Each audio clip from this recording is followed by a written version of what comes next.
This is Sports Center. The only game that I was kind of torn on for UT was, I grew up in Mississippi, so I have like a soft spot for Mississippi State. Game. And I was like, whoever won, to me, it didn't really matter. But the fact that it was that close and Mississippi State actually had a chance to win that game was bonkers to me.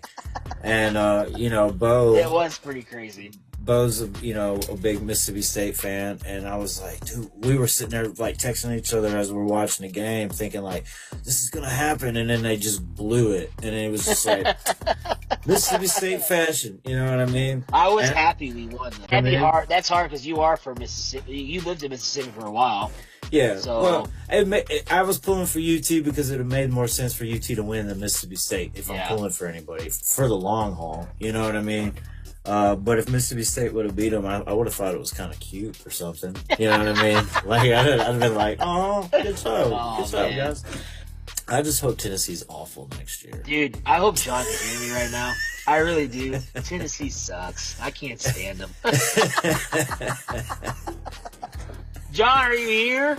It almost kind of takes like the 2,000 plus bass that I caught, and it's like, it doesn't, when I look at it, people are like, it's really cool, and I'm like, I don't feel like it's that impressive anymore, man, because I'm going out here and like that ratio just drops. Yes. You know what I mean? A little side personal part of just kind of maybe some of the things that we've gone through on this app as of recent or past couple months, whatever, is I'm like, well, put something on it, dog.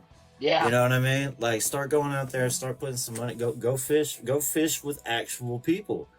Go fish with some time, and the guys that Gary fishes against, and he's put me in tournaments against. Dude, this is dude that owns 6 cents. There's guys that he's like, Google this and that's Google awesome. you know what I mean? Cool. Like, and it'll be like a spreadsheet, and he'll be like, you see so and so, Google him real quick, and it's like Bassmaster's earnings, $800,000. I'm like, who the fuck is this guy? He's like, so, put something, get out there,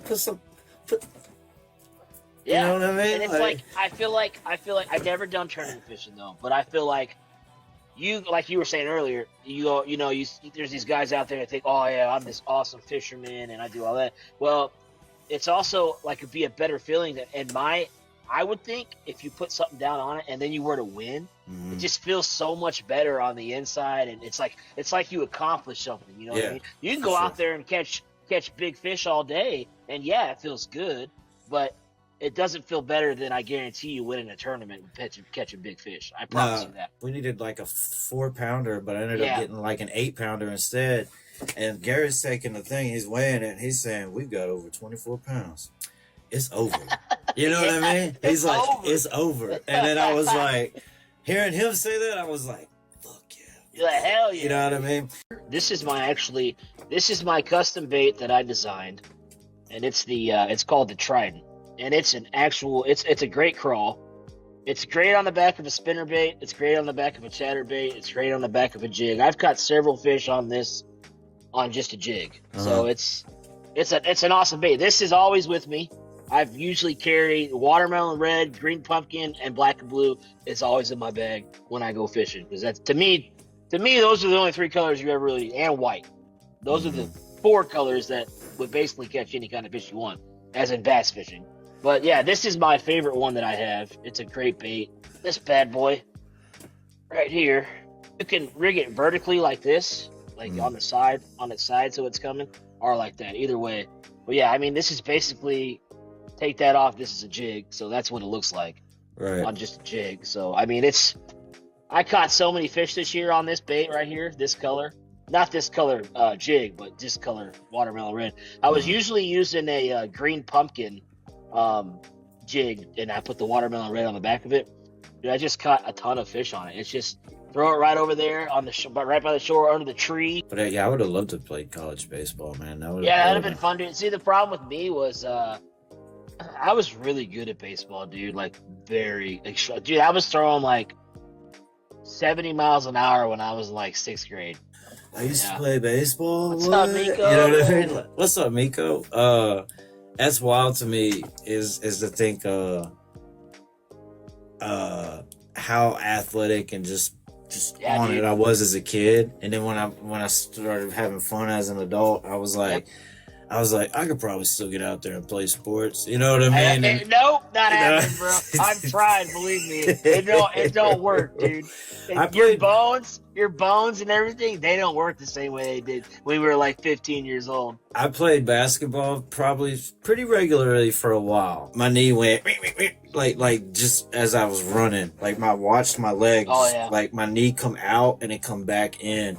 And I was like, huh. And so I went to jump and I tried to keep going back out there to play. And my knees were like, you're done, dude. Like, you're done. You're done. You're 30s. Well, your body knows you can't do that no more, man. Yeah. It was like, you're done. Staying active like that had an impact on my life. And then not doing it, it's harder to wake up in the morning. It's harder to do a lot of stuff because you don't have that energy, that natural energy that you. Oh, I'm like that now, dude. I'll be 40 in March, man. And it's just like dude. I know 40 don't seem old, but when I wake up every morning, dude, I feel it, dude. I feel all of it. And that's the thing. I feel like it's unfair when people are like, "Oh, 40, you're still young." I'm like, "Yeah, but this shit still sucks." Yeah, you know what I mean? Like, I'm not used to it yet. You know what I mean? And like Tom, dude, when I met Tom, bro, he told me his age, dude. I was like, shut the fuck up. You're lying. I thought Tom was lying about his age, Nothing like that. And, dude, Tom, he's more active than 30-year-olds I know. Tom gets around like crazy, bro. Mm-hmm. And I'm proud of him, dude. That's awesome. Yeah, no, Tom does not look 86 years old. I think that's it, man. That's what happens when you stop moving. You know what I mean? Yeah. When you stop being active like that all the time, dude, everything, like, I guess not really seizes up, but your body seizes up and you're just like, we don't die. Whoa, what are you doing, dude? We don't do this no more. Nuh-uh. Well, Tom was on here last time when we talked about the coyote incident and just me running away from the coyotes like I did. Yeah. That adrenaline is what kicked me into another gear to get away. But, dude, the next 2 or 3 days after that, my legs hurt so bad. And it was only like maybe a minute at the most of running like that. But, dude, I mean, like, I felt like you could feel all that burning like your top of your thighs and stuff and the bottom of your calves. Yeah, and so I'd wake up in the morning and my calves would just be like, you know what I mean? And I'm like, oh, you're like, am I dehydrated? What's going on here? Comes the Texas Mint from Knoxville, and 2 more items came up. My bad. Better watch out, Dingo. No, man, I don't really have a plan when I do these. I just like to get up and talk, dude. Yeah, shoot the shit. I like doing this, dude. I don't mind doing this, man. So, I think it's more natural and you just kind of, you know what I mean? And it is the Blue Dingo fishing podcast, but like I said, I like talking about other stuff too. We've talked about a lot more than fishing tonight. Yeah.